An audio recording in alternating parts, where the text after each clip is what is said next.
Bonjour tout le monde, voici ma deuxième vidéo comme je vous ai promis et qui sera centrée sur le conditionnel présent. Alors, qu'est-ce que le conditionnel présent? Le conditionnel présent est un fait exprimé et qui n'est pas certain. C'est-à-dire, c'est possible de réaliser ce que je vais faire, mais à une condition. Cette condition est exprimée à l'imparfait. Par exemple, si le Maroc trouvait de l'antivirus contre Corona, il n'y aurait plus de malades. Comme vous voyez sur le diapo, si exprime la condition. Autrement dit, dans cet exemple, le conditionnel présent indique quelque chose qui n'est pas sûr.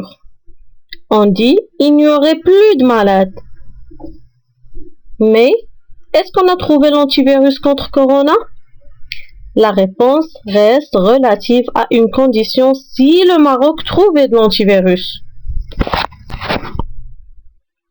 Dans le deuxième diapo, on va voir comment écrire et conjuguer le conditionnel présent.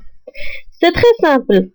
Les verbes conjugués ont le même radical qu'au futur, c'est-à-dire avec la présence de la lettre R, tandis que les terminaisons sont identiques à celles de l'imparfait. Comme vous voyez, il suffit de les connaître. AIS, AIS, AIT, IONS, IEZ, AIENT. Prenons l'exemple du verbe venir. Pour appliquer ce que nous avons dit, le radical du verbe venir au futur est viendre. Regardez sur le diapo. Oui, on ajoute les terminaisons de l'imparfait. Allez, lisez avec moi. Je viendrai, il viendrait, nous viendrions, il viendrait. Bref, le radical ne change pas et les terminaisons changent selon le pronom je, tu, il, nous, vous ou il avec S. Donc, si vous connaissez le futur et l'imparfait, vous apprendrez le mode conditionnel. Regardez l'homme qui tient le tableau devant vous. Il vous dit, pour conjuguer un verbe au conditionnel présent, on prend le radical du futur, on colle la terminaison de l'imparfait. Voilà un exemple. On a le verbe manger. C'est un verbe du premier groupe. Donc, on écrit le radical du verbe, c'est le radical du futur, c'est manger. Et on ajoute la terminaison de l'imparfait AIT. Et ça donne il mangerait. Pour bien comprendre et ne pas le confondre avec le futur, c'est simple. Le temps futur, c'est une action qui va avoir lieu dans l'avenir et qui est presque certain. Par exemple, on dit « J'aurai bientôt de nouveaux voisins ». J'aurai 2 jours de congé la semaine prochaine. Donc, je suis certain que ça sera réalisé. Dans ce sens, l'auxiliaire avoir au futur, comme vous voyez, on écrit j'aurai avec AI. Alors que dans le conditionnel, on écrit j'aurai avec AIS. Mais, qu'est-ce qu'on comprend aussi? On comprend que le conditionnel, comme j'ai dit dans le premier diapo, est une action soumise à une condition. Par exemple, on dit « Si tu m'aidais, nous finirions plus vite ». Et pour plus de précision, surtout pour les verbes du premier groupe et du troisième groupe, ici, il ne faut pas oublier ce que je vous ai dit dans ma première vidéo. Les verbes du premier groupe et du deuxième groupe sont des verbes réguliers. Donc, il suffit de connaître un seul verbe d'un groupe et on le conjugue de la même façon des autres verbes. On applique la même règle pour le conditionnel présent. Regardez sur le diapo. On a parlé, dansé, écouté, pensé, étudié et regardé.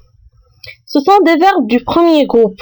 Donc, on écrit tout le verbe à l'infinitif et on ajoute la terminaison du futur. La même chose, la même chose pour le conditionnel. Et on ajoute la terminaison de l'imparfait. Tandis que les verbes du troisième groupe, comme les verbes devoir, ça change. Il faut d'abord connaître le radical du verbe au futur et on ajoute les terminaisons de l'imparfait. Prenons un exemple pratique du conditionnel.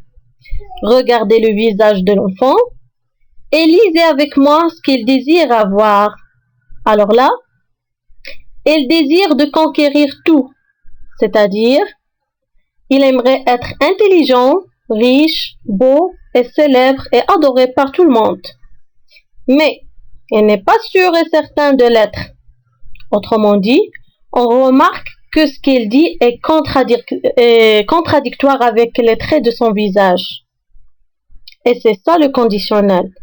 Il est utilisé quand on n'est pas certain qu'une action se réalise et il est un fait soumis à une condition. Dernier exemple. Si nous avions une voiture, et voilà la condition à l'imparfait, nous irions à la mer. Et c'est ça le conditionnel présent. Et pour voir si vous avez compris, faisons ensemble un dernier exercice. Conjuguer les verbes au conditionnel présent. Premier exemple, avec l'auxiliaire être au conditionnel. Je pensais que tu, oui, que tu serais à la maison dimanche. Dans cet exemple, je vous conseille d'apprendre par cœur l'auxiliaire être et avoir au conditionnel. Deuxième phrase, si tu m'aidais, nous, le verbe finir. Plus vite, donc le verbe finir est du deuxième groupe. Donc, on laisse le verbe à l'infinitif et on ajoute la terminaison de l'imparfait. Et ça devient, oui, ça devient, si tu m'aidais, nous finirions plus vite. La troisième et la quatrième phrase, ce sont des verbes qui appartiennent au troisième groupe. Alors, il faut apprendre par cœur le radical de chaque verbe au futur et ajouter la terminaison de l'imparfait. Donc, les réponses seront la troisième phrase pour le verbe pouvoir. Oui, il devient pourrais-tu venir m'aider s'il te plaît? Et la même chose pour la quatrième phrase du verbe venir qui devient, oui, qui devient viendrai. Viendrai me rendre visite en février.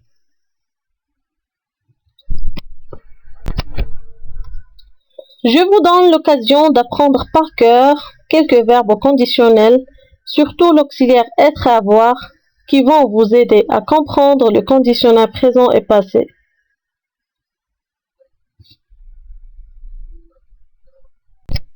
Et voilà, c'est la fin de notre cours.